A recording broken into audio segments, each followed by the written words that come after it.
আসসালামু আলাইকুম। এই যে ২৬ পরীক্ষার্থীরা, তোমরা প্রত্যেকটা শিক্ষার্থী জানো যে আমাদের পরীক্ষা অভিন্ন প্রশ্ন হবে, কিন্তু এই অভিন্ন প্রশ্ন নিয়ে এত পরিমাণে কনফিউশন কেন তৈরি হচ্ছে বিষয়টা আমি বুঝতে পারছি না। মানে অভিন্ন প্রশ্ন মানেই যে পরীক্ষা অনেক কঠিন হবে, অভিন্ন প্রশ্ন মানেই যে প্রশ্ন অনেক কঠিন হবে, এই ধারণাটা আমাদের মোস্ট অফ স্টুডেন্টের মাঝে তৈরি হলো কেন? মানে আমি বুঝতে পারছি না যে প্রায়গুলো শিক্ষার্থী এখন এই টপিক নিয়ে পড়ে আছে। ভাইয়া, অভিন্ন প্রশ্ন মানে এই বছরের পরীক্ষা নাকি অনেক কঠিন করবে, অনেক হার্ড হবে, সবাই বলা বলি করছে। এই ধারণাটা কিভাবে তৈরি হলো? শিক্ষামন্ত্রী নিজে বলেছে যে এই বছরের প্রশ্ন প্রচুর পরিমাণে কঠিন হবে অভিন্ন প্রশ্ন থাকার কারণে। শিক্ষা বোর্ড বলেছে, কোনো নোটিশ দিয়েছে না? তাহলে আমরা এমনটা ভাবছি কেন? তার আগে প্রত্যেকটা শিক্ষার্থীকে বলি, সামনে কিন্তু সময় একদমই অল্প। এই অল্প সময়ে তুমি চাইলেও আহামরি কোনো ম্যাজিক করতে পারবে না, কিন্তু আমরা এই শেষ মুহূর্তকে টার্গেট করে ইতিমধ্যে একদম শর্টকাট আকারে একটা সাজেশন রেডি করেছি, যে সাজেশনটা আমরা আমাদের পিডিএফ কোর্সের মাধ্যমে তোমাদেরকে দিচ্ছি।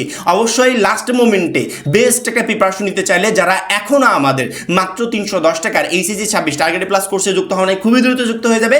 কারণ কি, আমাদের কোর্সে যুক্ত হলেই তুমি পেয়ে যাচ্ছ সকল সাবজেক্টের সাজেশন, সকল গ্রুপের পিডিএফ ও ক্লাস আকারে, বিগত বছরগুলোর বোর্ড এমসিকিউ উত্তর সহ পিডিএফ আকারে, প্রত্যেকটা সাবজেক্টের প্রত্যেকটা চ্যাপ্টারের চ্যাপ্টার ওয়াইজ জ্ঞানমূলক অনুধাবনমূলক প্রশ্ন উত্তর পিডিএফ আকারে, ইংরেজি গ্রামার অংশে শর্টকাট টেকনিক ও দুর্দান্ত সব রেকর্ডেড ক্লাসেস, লিখিত অংশে শর্টকাট টেকনিক ও রেকর্ডেড ক্লাসেস, এইচএসসি পর্যায়ের সবচেয়ে কঠিন সাবজেক্ট আইসিটির শেষ মুহূর্তের দুর্দান্ত সব রেকর্ডেড ক্লাস, এছাড়া পড়াশোনার রুটিন, এ প্লাস গাইডলাইন সবকিছু থাকছে মাত্র এই 310 টাকার কোর্সে। যারা এখনো আমাদের কোর্সে যুক্ত হও নাই, খুবই দ্রুত করো। আমাদের কোর্সে যুক্ত হতে ভিডিওতে দেওয়া নাম্বারে 310 টাকা কোর্স ফি পাঠিয়ে এই নাম্বারই হোয়াটসঅ্যাপে আমাকে জানাবে কোর্স ফি পাঠিয়েছি, সাথে সাথে তোমাকে গ্রুপে যুক্ত করে নিব, তখন থেকে তোমার ক্লাস প্রস্তুতি শুরু হয়ে যাবে। অভিন্ন প্রশ্ন মানেই যারা ভাবছে যে পরীক্ষা কঠিন হবে, তারা এই শেষ মুহূর্তে এসে নিজেকে তো এক ধরনের একটা বিপদের ভিতর ফেলে দিচ্ছে। কারণ কি, তুমি যে কনফিউশন নিয়ে পরীক্ষার প্রিপারেশন নিচ্ছ, এই প্রিপারেশনে কখনো তুমি ভালো পরীক্ষা দিতে পারবে না। তুমি তো আগেই নার্ভাস। আগেই যদি আমি এই পরীক্ষা নিয়ে এতটা নার্ভাস হয়ে পড়ি, নিজের ভিতর যদি সেই আত্মবিশ্বাসটা না থাকে যে প্রশ্ন যেমনই হোক আমি ইনশাল্লাহ সেরকম প্রিপারেশন নিচ্ছি, ভালো একটা রেজাল্ট করেই ছাড়বো, তাহলে তো তুমি আগেই শেষ, মানে যুদ্ধে যাওয়ার আগেই তুমি হেরে গেলে। অভিন্ন প্রশ্ন মানেই যে পরীক্ষা কঠিন, এইটা টোটালি একটা ভুল ধারণা। এই ধারণাটা নিয়ে যারা এখন পরীক্ষার প্রিপারেশন নিচ্ছে, তারা নিজেদেরই ক্ষতি করছে।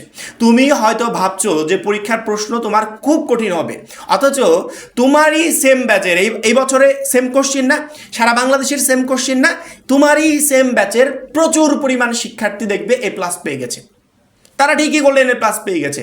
এইচএসসি 26 পরীক্ষায় হিউজ পরিমাণ শিক্ষার্থী ভালো রেজাল্ট করবে, এ প্লাস পাবে, তাহলে তাদের কাছে কেন প্রশ্ন কঠিন মনে হলো না? তারা কি বোর্ড পরীক্ষার আগে মানে রাত্রে প্রশ্ন পেয়েছে? একদমই না। তাহলে তারাও তোমার মতো প্রিপারেশন নিয়েছে, কিন্তু তাদের মাঝে আত্মবিশ্বাস ছিল যে ইনশাল্লাহ আমি যদি ভালো প্রিপারেশন নিয়ে পরীক্ষার হলে যাই, তাহলে অবশ্যই পরীক্ষা একটা ভালো রেজাল্ট করতে পারবো।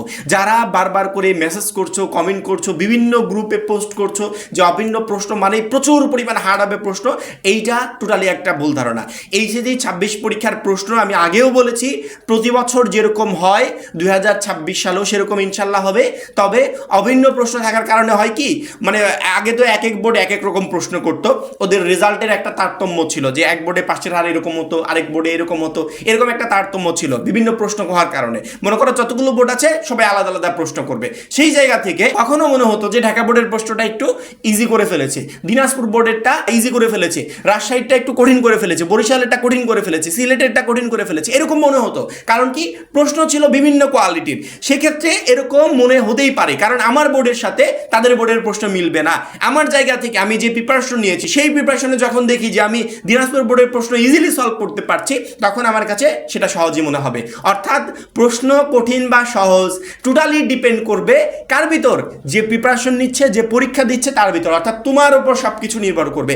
দিনাজপুর বোর্ডের প্রশ্নটা তোমার কাছে যখনই ইজি মনে হয়েছে, যে তুমি সহজে অ্যান্সার করতে পারবে, তোমার কাছে মনে হচ্ছে যে ওই বোর্ডের প্রশ্নটা একদম ইজি হয়েছে, অথচ দিনাজপুর বোর্ডের হিউজ পরিমাণ শিক্ষার্থী পরীক্ষায় ফেল গেছে, ওই ফেল যাওয়া শিক্ষার্থীদের কাছে আবার প্রশ্ন কঠিন হয়েছে। মানে ওদের কাছে ওদের প্রশ্ন কঠিন হয়েছে, তুমি এই জায়গা থেকে মনে করছো ওদের প্রশ্ন খুবই সহজ হয়েছে। অর্থাৎ প্রশ্ন সহজ বা কঠিন এটা টোটালি ডিপেন্ড করবে একটা শিক্ষার্থীর উপর, অর্থাৎ তোমার উপর। আমার কথা কি বুঝতে পেরেছো? যে আমরা যারা আমাদের নিজস্ব জায়গা থেকে বারবার করে চিন্তা ভাবনা করছি যে প্রশ্ন অনেক কঠিন হবে, প্রশ্ন অনেক কঠিন কঠিন হবে? দেখো, প্রশ্ন কঠিন তাদের কাছে হবে যারা কোনো প্রিপারেশন নিচ্ছে না। কারণ কি, এই কঠিন প্রশ্ন যেটা তোমার কাছে কঠিন মনে হচ্ছে, ওই সেম প্রশ্নে পরীক্ষা দিয়ে একজন এ প্লাস তুলে ফেলছে, তাহলে ওর কাছে কেন কঠিন মনে হলো না? তার মানে ও ভালো প্রিপারেশন নিয়ে পরীক্ষার হলে গেছে, আর তুমি যেটা নিতে পারো নাই। এখন তুমি ভালো প্রিপারেশন নিতে পারো নাই, এই জায়গা থেকে তুমি এখন মানে আর নিজের উপর তো কোনো আত্মবিশ্বাসই নাই, আবার উল্টাপাল্টা চিন্তা ভাবনা করছো যে পরীক্ষা অনেক কঠিন হবে, প্রশ্ন অনেক কঠিন হবে, হয়তো বা আমি শেষ। এই ধরনের চিন্তা ভাবনা যখনই তুমি করবে, তখন তো কখনো পরীক্ষার হলে একটা ভালো রেজাল্ট তুমি আশা করতে পারবে না। এই জায়গা থেকে আমার মনে হয় যে শেষ মুহূর্তে এসে যারা আমরা চিন্তা করছি যে অভিন্ন প্রশ্ন মানেই প্রশ্ন অনেক কঠিন, এই ধরনের চিন্তা ভাবনা না করে নিজের জায়গা থেকে একটা বেস্ট প্রিপারেশন নিয়ে পরীক্ষার হলে যাওয়ার চেষ্টা করি। পরীক্ষার প্রশ্ন অভিন্ন হোক অথবা আলাদা হোক, এটা আমাদের উপর কোনো ইফেক্ট ফেলবে না। কারণ কি, যদি আলাদা প্রশ্ন হতো, ঢাকা বোর্ডের শিক্ষার্থীরা একই প্রশ্নের পরীক্ষা দিত, সিলেট বোর্ডের শিক্ষার্থীরা একই প্রশ্নের পরীক্ষা দিত, তাহলে ওই প্রশ্নটাই যে এইবার সকল বোর্ডে হচ্ছে না, এটা আমরা কিভাবে ভাবছি? দিনাজপুর বোর্ডে যে প্রশ্নটা আসতো, সেই প্রশ্নটাই যে সকল বোর্ডে হচ্ছে না, এটা আমরা কিভাবে ভাবছি? অর্থাৎ প্রশ্ন অভিন্ন অথবা আলাদা, এইটার উপর কোনো কিছু ডিপেন্ড করবে না। প্রশ্ন যেরকম হওয়ার দরকার নর্মালি এইচএসসি 26 পরীক্ষার প্রশ্ন, সেরকমই হবে। প্রশ্ন ভালো হবে কি কঠিন হবে, এইটা টোটালি ডিপেন্ড করবে আমার উপর। আমি যদি ভালো প্রিপারেশন নিয়ে পরীক্ষার হলে যেতে পারি, সেক্ষেত্রে প্রশ্ন যেমনই আসুক, ইনশাল্লাহ আমি একটা ভালো রেজাল্ট করতে পারবো। আর যদি আমার প্রিপারেশন সেই লেভেলের না থাকে, নরবরে প্রিপারেশন থাকে, মনের ভিতর কোনো আত্মবিশ্বাস নাই, একদম নার্ভাস, তাহলে কখনো আমি বোর্ড পরীক্ষায় ভালো একটা রেজাল্ট করতে পারবো না। তোমার এই ভিডিও দেখার পর প্রথম কাজ হবে যে নিজের ভিতর যে ভয়টা আছে, এই ভয়টাকে দূর করো। তোমার ভিতর এই আত্মবিশ্বাসটা আনতে হবে যে আমি ভালো একটা প্রিপারেশন নিচ্ছি, ইনশাল্লাহ আমি বোর্ড পরীক্ষায় ভালো একটা রেজাল্ট করব। এই আত্মবিশ্বাস যদি থাকে, অবশ্যই বোর্ড পরীক্ষার প্রশ্ন তোমার কাছে সহজ মনে হবে এবং পরীক্ষাটা অবশ্যই তুমি ভালো দিতে পারবে। এই ধরনের চিন্তা ভাবনা বাদ দিয়ে আমাদের যে পিডিএফগুলো আমরা তোমাদেরকে ইতিমধ্যে দিয়েছি, আমাদের কোর্সের মাধ্যমে 310 টাকার পিডিএফ কোর্সে, সেই পিডিএফ অনুযায়ী স্টাডি করতে থাকো, ওইগুলো কমপ্লিট করো, ইনশাল্লাহ বোর্ড পরীক্ষায় তুমি একটা ভালো রেজাল্ট করতে পারবে। আর যারা এখনো আমাদের এইচএসসি 26 টার্গেট প্লাস কোর্সে যুক্ত হও নাই, খুবই দ্রুত যুক্ত হয়ে যাবে। কারণ কি, একটা মাত্র কোর্সে তোমাকে প্রত্যেকটা সাবজেক্টে এ প্লাস প্রিপারেশন নিতে প্রচণ্ড পরিমাণে হেল্প করবে। সবাই ভালো থাকবে, সুস্থ থাকবে, আল্লাহ হাফেজ।